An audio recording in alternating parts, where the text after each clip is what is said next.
Hello दोस्तों, welcome to my today vlog.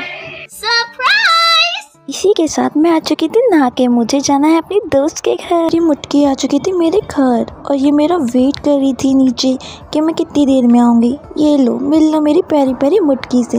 वैसे तो ये मेरी मुटकी नहीं, मेरी जान है। काफ़ी टाइम बाद मिल रही है मुझसे। हेलो मुटकी, कैसी हो तुम? मुटकी की तरफ से भी आप सबको हेलो दोस्तों। इसी के साथ मैं और मुटकी चल दी है अपनी दूसरी फ्रेंड के घर।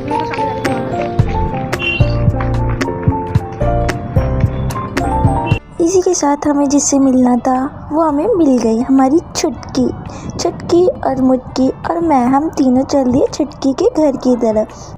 इसी के साथ फाइनली हम छुटकी के घर पहुंच गए और हम बैठ गए आराम से उसके घर।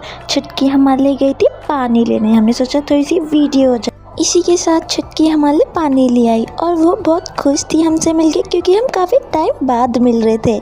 हमें पानी देके छुटकी पहुंच गई थी किचन में हमारे लिए कुछ खाने के लिए बनाने के लिए। और मैंने देखा छुटकी हमारे लिए पास्ता बना रही थी, क्योंकि छुटकी बहुत अच्छा पास्ता बनाती है। छुटकी पास्ते की तैयारी करते करते आ गई थी हमसे बात करने और वो मुटकी से बहुत सीरियस बात कर रही थी। लेकिन ये सब मुझसे देखा नहीं गया, क्योंकि हम काफ़ी टाइम बाद मिले थे। तो हम सीरियस क्यों हो, इसलिए मैंने बीच में टांग अड़ा दी और मैं अपनी मुटकी के साथ मिल गई वाइब्स मैच करने में। हम काफ़ी दिनों बाद मिल रहे थे, इसलिए हम हरकतें भी ऐसी कर रहे थे। बड़ा मज़ा आ रहा था, क्योंकि काफ़ी टाइम बाद मिले थे। मैं और मुटकी वाइब्स मैच करते करते बड़े मज़े कर रहे थे।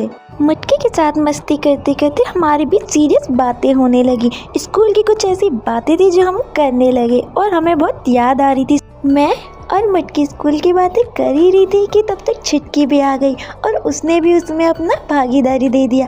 और छुटकी ने कुछ हसीनाओं का नाम लिया कि वो ऐसी थी। उसी के साथ हम उनकी एक्टिंग करने लगे और बड़ी मस्ती करने लगे। मस्ती के साथ साथ स्कूल की यादें भी काफ़ी ताज़ा हो रही थी और बहुत मज़ा आ रहा था, क्योंकि स्कूल का तो टाइम ही अलग होता है, काफ़ी अच्छा होता है। बातें करते करते इसी के साथ छुटकी का पास्ता भी हो चुका था तैयार। छुटकी का पास्ता दिखने में जितना अच्छा था, रियली में खाने में उतना टेस्टी भी था, क्योंकि ये छुटकी ने बनाया था। और इसी के साथ हम स्कूल की बातें कर रहे थे कि हम एक ही लंच में कैसे खाया करते थे। सच में वो दिन अलग थे। जल्दी से पास्ता खा के और बहुत सारी बातें करके हम पहुंच गए छुटकी के छत पे, क्योंकि हम काफ़ी टाइम बाद मिले थे तो फ़ोटो शूट करना तो ज़रूर बनता है। तभी हमने देखा सामने से एक आंटी देख रही थी हमें। छुटकी मुटकी के साथ यादें ताज़ा करके बातें करके मस्ती करके आज का दिन तो बहुत ही अच्छा गया। और इसी के साथ हम चल दिए अपने घर और मैंने अपने ब्लॉग का भी कर दिया डी एंड। तो प्लीज़ कमेंट में ज़रूर बताना मेरी छुटकी मुटकी कैसी लगी। और हाँ, सब्सक्राइब ज़रूर कर लेना। Bye bye.